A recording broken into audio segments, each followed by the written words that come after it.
I just completed 1 year as a creator on Booktube and 70 years on planet Earth. I wanna rock.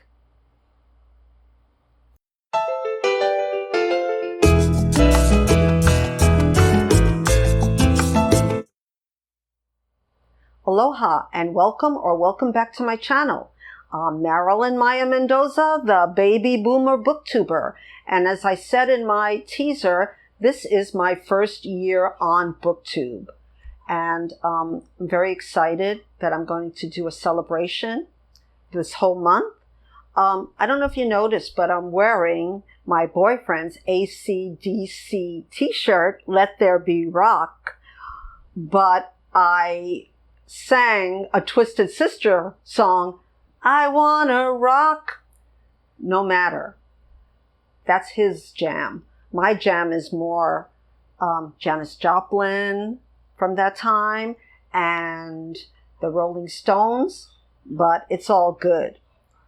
I want to share with you what I'm going to do this coming year because I've done a lot of weird videos this whole year.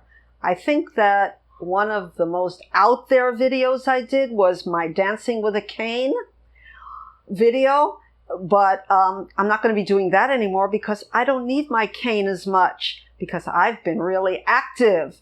And what I want to show on my channel is that I want to dispel the myth of what it means to be old and be a baby boomer or even older. There are a lot of prejudices against older people, and one of my projects has been to read books by older women authors and about older women. And I think that I've done that, and I plan to do more of that. And thanks to so many suggestions that I've gotten from other booktubers, and I want to thank everyone who's watched my videos. It's meant the world to me. I can't even tell you. Right now, I'm going to do a short book haul that I think shows the growth that I'm making on Booktube. My genre is, I started out reading mostly mysteries and some literary fiction, some classics. And because of the booktubers who gave me suggestions, I've branched out and I think I've grown. And like I said in my last video, it's never too late to grow as a person. It's never too late. The end of August, I will be 71 years old. And I still feel like a teenager sometimes. And sometimes I still act like one.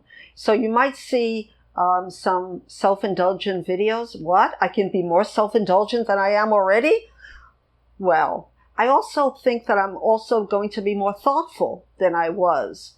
I started this as a lark, as we used to say, which was just to have fun and to bring out that creative side of me, which missed the singing, dancing, and making jokes and telling stories that makes me who I am.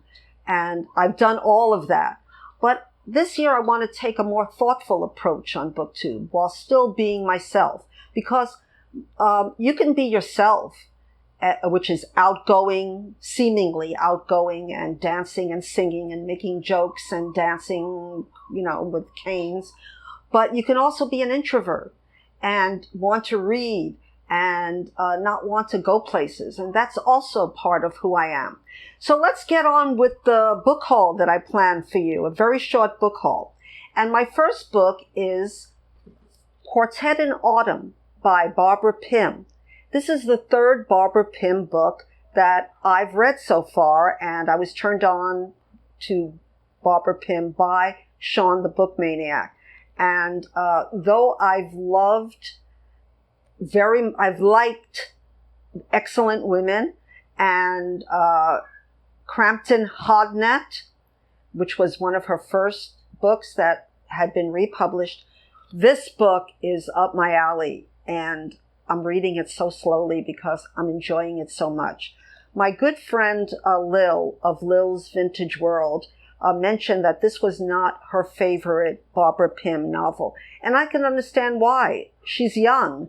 This is a book about 4 lonely people in the autumn of their life.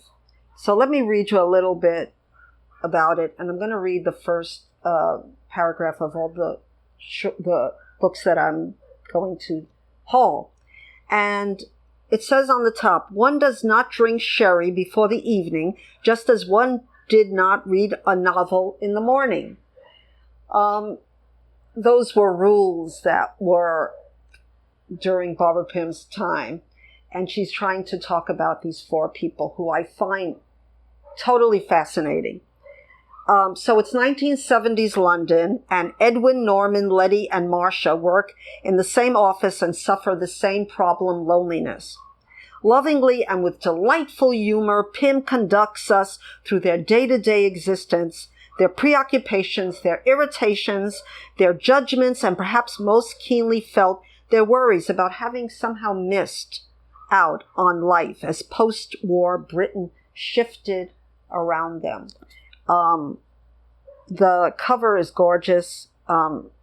It just screams autumn, and the orange. I'm not really into, at least I wasn't into covers before I got into Booktube. I would buy any book that I fancied, but now I'm getting a little more sophisticated in my choices. So let's read the first chapter. That made me laugh, by the way, and made me start reading slowly.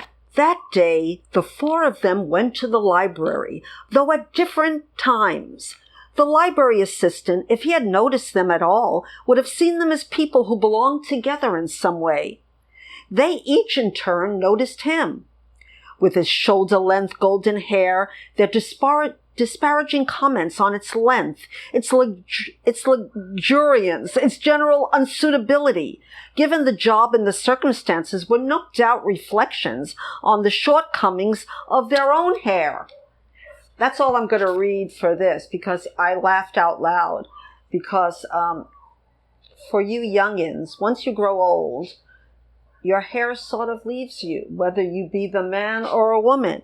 And myself, I used to have such thick hair and long hair that people thought I wore wigs or hair pieces, which I didn't. I just had that much hair. And then as you grow older, your hair decides to say goodbye to you, unfortunately. So I'm delighted with this book. I read up to the 2nd chapter, and it just gets better and better to me. But I think you have to be maybe of a certain age to appreciate what older people go through, especially in 1970s in Britain. When you're older, I guess it must be worse than it is now. I say worse because it's still not great now. And during this month, I'm going to have a little skit of something that happened to me in real life. But anyway, so this is Quartet in Autumn, and I'm so excited to finish reading this. Okay, so the next 2 books I'm going to compare and contrast with each other. And they're very different books. The first one is Lillian, Boxfish Takes a Walk by Kathleen Rooney. And this was a bestseller. So what is it about? So Lillian Boxfish took 1930s New York by storm, starting from writing copy for R.H. Macy's to become the highest paid advertising woman in the country. Now it's the last night of 1984, and Lillian, 85 years old, but just as sharp and savvy as ever, is on her way to a party. On a 10-mile walk through the city, Lillian meets bartenders, bodega clerks, security guards, criminals, children, parents, and parents-to-be, reviewing a life of excitement and adversity, passionate heartbreak, illuminating all the ways New York has changed and has not. And I'm going to read you the first paragraph and then tell you what I think of it so far. And if you can see my book depository bookmark. I'm reading it slowly but surely, chapter a night. And I'll tell you how I feel about it. So it starts out, there once was a girl named Phoebe Snow. She wore only white and held tight to a violet corsage, an emblem of modesty. She was not retiring, though, and her life spun out as a series of journeys through mountain tunnels carved from poetry.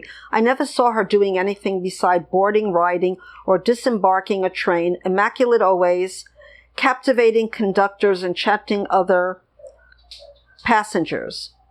No, she wasn't. No, there wasn't. She was just an advertisement, the poster girl for the Delaware, Lackawanna, and Western Railroad. Her unsoilable Antarctic-colored clothes were proof that the line's anthracite-powdered locomotives were clean-burning, truly unlike their sooty and outfit-despoiling competitors. Her laundry bill for fluff and frill, Miss Phoebe finds, is nearly nil. It's always light, though gowns of white are worn on road of anthracite. Okay, I'm not thrilled with this book. Even though it has so much that I could have liked with this book, it's a book of reality, or supposed reality, of Lillian Boxfish, an 85-year-old woman. I didn't believe it. I didn't believe it from the beginning that the writer, the ethereal voice, was 85 years old. I didn't believe what I was reading, that Lillian Boxfish was as she was portrayed. I kept reading it mainly because of the New York that was researched by this author. And this author is very... she's famous, and she wrote many other books, and she's a poet. Though, to be honest, by the poetry that's in this book, it wasn't my type of poetry, even though she's sort of doing a sort of making fun of the advertisements that she supposedly made up.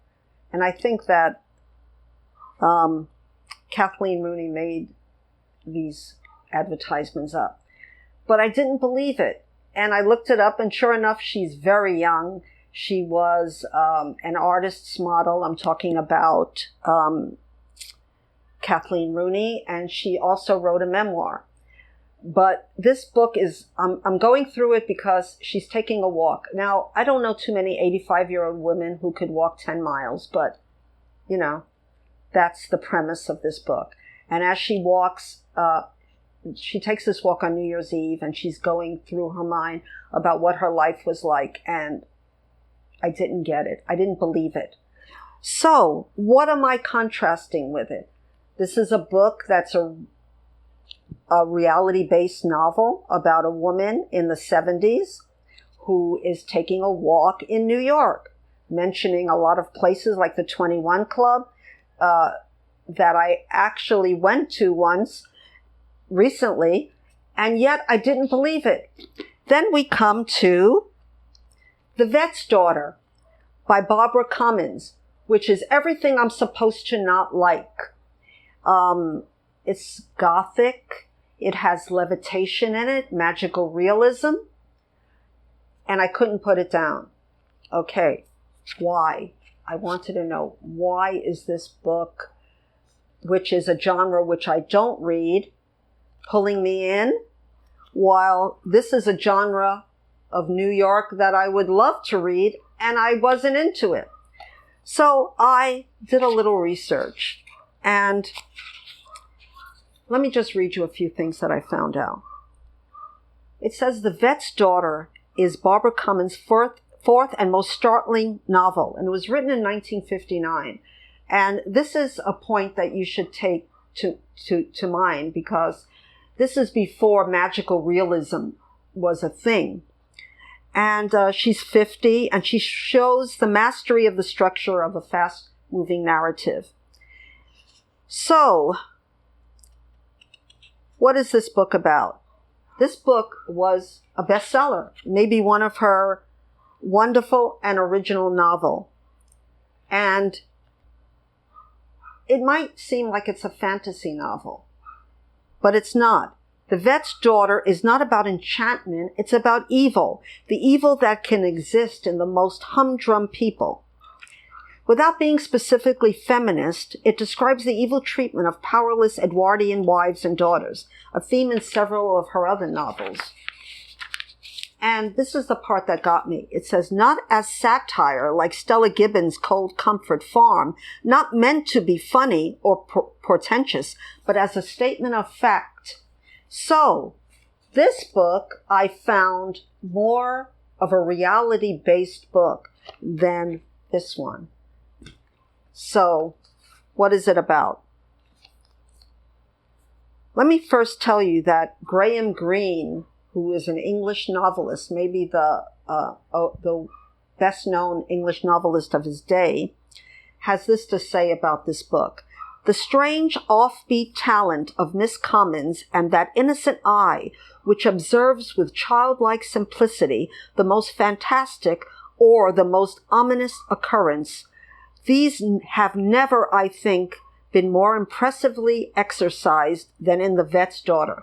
And this book was made into a play also. And Sarah Waters, who is a modern novelist who wrote Tipping the Velvet and Fingersmith, which I haven't read, and these are historical Gothic fiction about gay women, says, The Vet's Daughter is a small Gothic masterpiece. I have read it many times, and with each reread, I marvel again at its many qualities, its darkness, its strangeness, its humor, its sadness, its startling images and twists of phrase.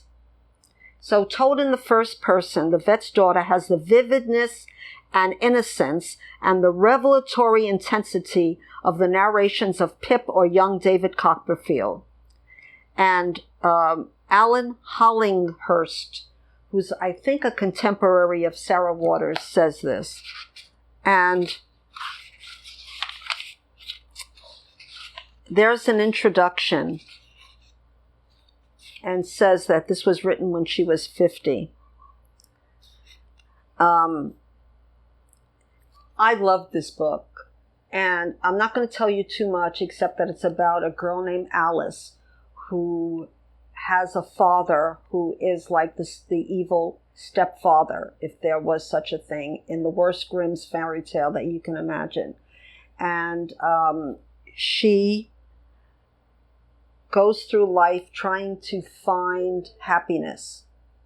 And I'm just going to leave it at that, because I think that all of Barbara Comyns' novels, and she said so herself, are based in autobiography, in her life. And I saw that, I felt that in this book. And even though it reads as a fairy tale, it also reads as total reality and things that could happen, that could have happened before and could happen now. So I loved this book. So I guess my book haul is getting to be a little bit of a wrap-up, but I haven't read all the books. My last book that I'm going to haul is A Tree Grows in Brooklyn. And I say haul because, of course, I've read it. And Kelly from Books I'm Not Reading told me that it was a shame that I didn't own a copy. And so I bought a 75th anniversary copy of this classic book that takes place on my street, on Lorimer Street, where I was brought up. Let me tell you a little bit about the setting of this book, because I'm very familiar with it. Francie, who's our heroine, as this is a coming-of-age story, was brought up in the Coldwater Flats that surrounded the place where I grew up. And in 1930, they were all torn down to make the most amazing housing project maybe in history, because it was the architect was the same architect firm that built the Empire State Building. So, of course, I was very interested in this from a young girl. So it's about Francie and how she grows up and the things she goes through and how she continues to have hope. This is what I remember. I haven't looked into it yet, but I'm going to read the first chapter. And it takes place between 1912 and 1919, when she's very young until she's 17. So it was much larger than I thought it was, and I read it when I was so young. So her name is Francie Neely. I even remember that. So the first paragraph says, serene was a word you can put to Brooklyn, New York, especially in the summer of 1912. Somber as a word was better, but it did not apply to Williamsburg, Brooklyn. Prairie was lovely and Shenandoah had a beautiful sound, but you couldn't fit those words into Brooklyn. Serene was the only word for it, especially on a Saturday afternoon in summer. Late in the afternoon, the sun slanted down into the mossy yard belonging to Francie Nolan's house and warmed the warm wooden fence. Looking at the shafted sun, Francie had the same fine feeling that came when she recalled the poem they recited in school. This is the forest primeval, the murmuring pines and the hemlocks, bearded with moss and in garments green, indistinct in the twilight, stands like druids of eld.